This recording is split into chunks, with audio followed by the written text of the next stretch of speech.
All right, welcome to another Fantasy Goodfellas video where we talk about the top 30 wide receiver rankings for week 10. You ready? Week 10, let's do it. The Fantasy Goodfellas. Boom, boom, boom. Rolling on the field. The Fantasy Goodfellas. All right, before we get started, Richard, give me a recap on last week's rankings. Okay, if we take out Keenan Allen and Romeo Doubs got hurt early, but if we take him out and Keenan Allen, we hit on 22 of 28 wide receivers. Boom, boom, boom. This show's on fire.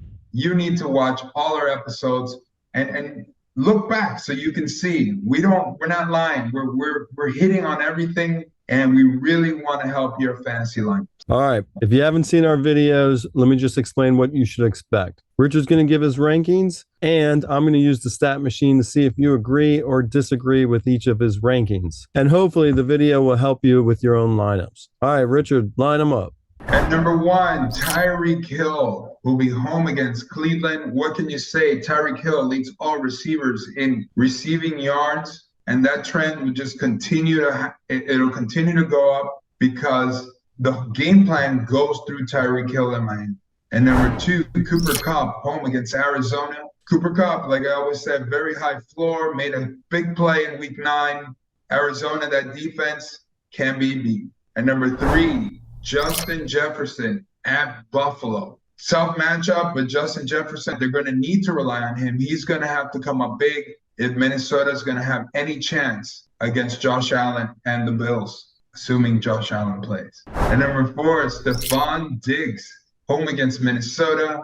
Stefon Diggs has been steady all year, maybe not spectacular, but steady. And that offense, like I said, maybe the best in football. And number 5, Davante Adams, home against Indianapolis. Davante Adams showed some signs of life in week 9. We'll see if that trend continues. Like I say, start giving the ball to Davante Adams. Stop it with this Josh Jacobs thing. But Josh McDaniels, I don't know what he's doing. And number 6, A.J. Brown, home against Washington. A.J. Brown, great receiver, stud of a receiver. Jalen Hurts looks his way a lot. And as we've said before, defenses playing against Jalen Hurts have to protect the run and are susceptible to the long ball. Hold on. The only thing about A.J. Brown, it seems like he can have a tremendous game and then kind of just fade away next week. What's your take? Well, the issue is Jalen Hurts, right? He doesn't pass for much. He's not a passing quarterback. He's a run-first quarterback. But he does look, when he does pass, he looks A.J. Brown's way. So, yeah, he'll have a good passing game here and there, but it's mostly set up by the run. And number 7, DeAndre Hopkins at the LA Rams. Hopkins has looked great, caught another touchdown. The question, and we'll see as the season progresses, as it was last year, Hopkins doesn't seem, I guess he was never really a super explosive receiver. He's more of a possession guy. He just always seems to be at the right spot. He seems to be open, seems to make plays. And Kyler Murray loves him. And number 8, Jaylen Waddle, home against Cleveland. And there's always a spot here for the Cheetah, Tyreek Hill, and the Penguin, Jaylen Waddle. Miami's explosive. Tua's getting these guys the ball. It seems like we're doing the Waddle at least once every game. And number 9, Mike Evans, home against Seattle. A great matchup. That's the only reason Mike Evans is here. Great matchup. And we know he's going to get the ball. But are they going to score touchdowns? And number 10, DK Metcalf at Tampa Bay. DK's caught touchdown passes the last 2 weeks. I'm still waiting for more of those 70-yard touchdowns, 80-yard touchdowns, because Metcalf, that's what he does.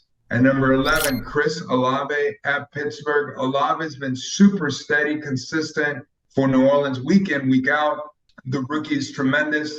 I really like him, if you can't tell. And number 12, Amon-Ra St. Brown at Chicago. People are still waiting for Amon-Ra to really break out and be the dominant receiver he was at the latter part of last season. I think it's coming. I think Detroit needs to lean on somebody. It's probably going to be Amon-Ra.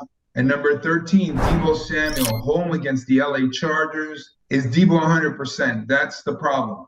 If he is, we know what he can do. explosive as anything. Is Chris McCaffrey going to eat into his touches? Probably.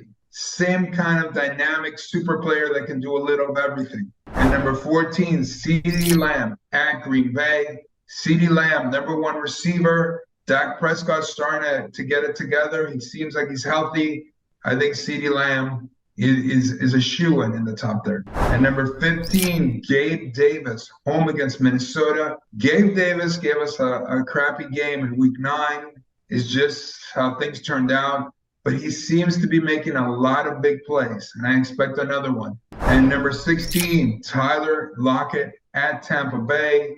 That Seattle offense has been super. Lockett's been doing all right. I think there's room for DK Metcalf, Ken Skywalker, and Tyler Lockett. At 17, Amari Cooper at Miami. Someone's going to need to catch passes for Cleveland, and they're going to be behind against the Dolphins. So I think Amari Cooper will definitely have his part in this game. At 18, Chris Godwin, home against Seattle. Yes, that whole Tampa Bay offense has been a disappointment, and Godwin's been hurt, hasn't been great for fantasy owners, but they play Seattle this week. Seattle, horrendous on defense. This could be a fun shootout. And number 19, Joshua Palmer at San Francisco. I especially like Palmer in PPR leagues. No Mike Williams. Keenan Allen probably will not play. If he does, he's going to play hurt. There's room for Joshua Palmer here.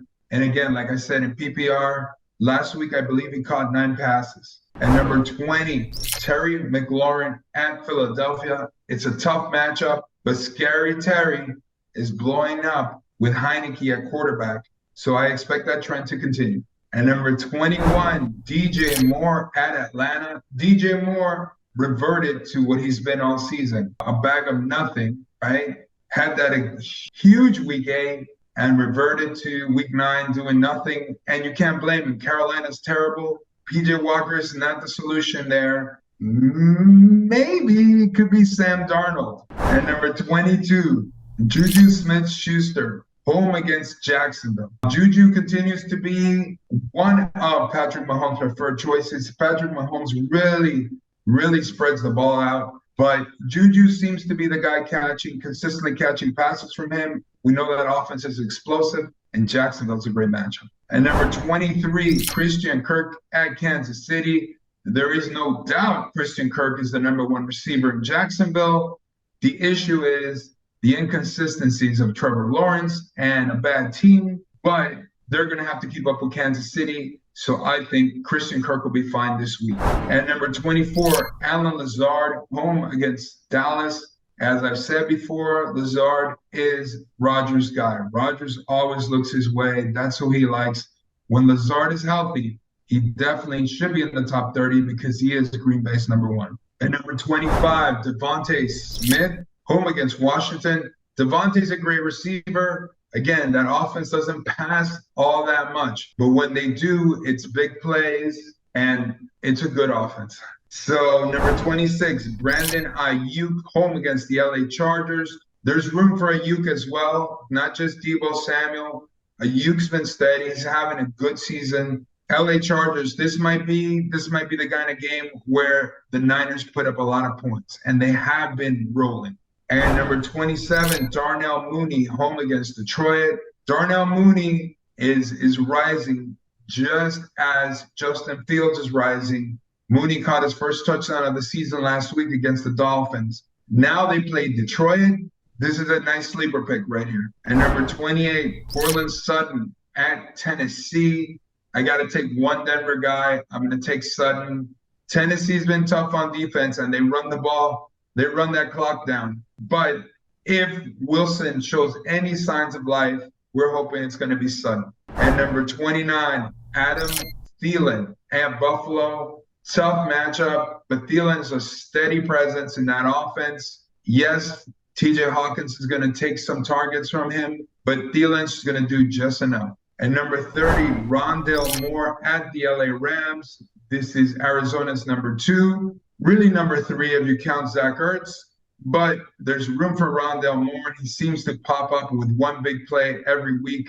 So there it is, your top 30 for week 10. All right, before we go, let's just compare your rankings to some other rankings. One of the big ones I see is DK Metcalf. You got 10. Some other rankings have him at 19. Yeah, because again, DK's not making those big plays. He's just catching touchdowns, keeping it simple. But that's not the type of receiver he is. Again, there's the is he healthy, right? How's that knee?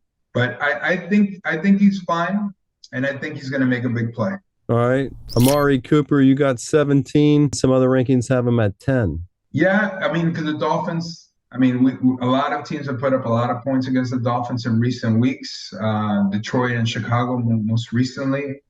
So I think that's why people like Amari Cooper. But the reason why I rank him a little lower is because Jacoby Brissett is horrible. All right, and the last one I want to point out is DJ Moore. You got 21, and some other rankings have him at 14. Yeah, no, get out of here. DJ Moore had a huge week 8, but what did he do week 9?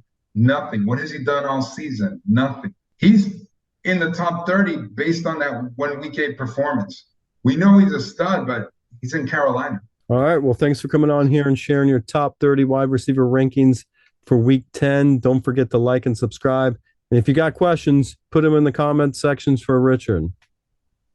All right, everybody. Good luck in week 10. Those fantasy good fellas. Rolling on the field. Those fantasy good fellas.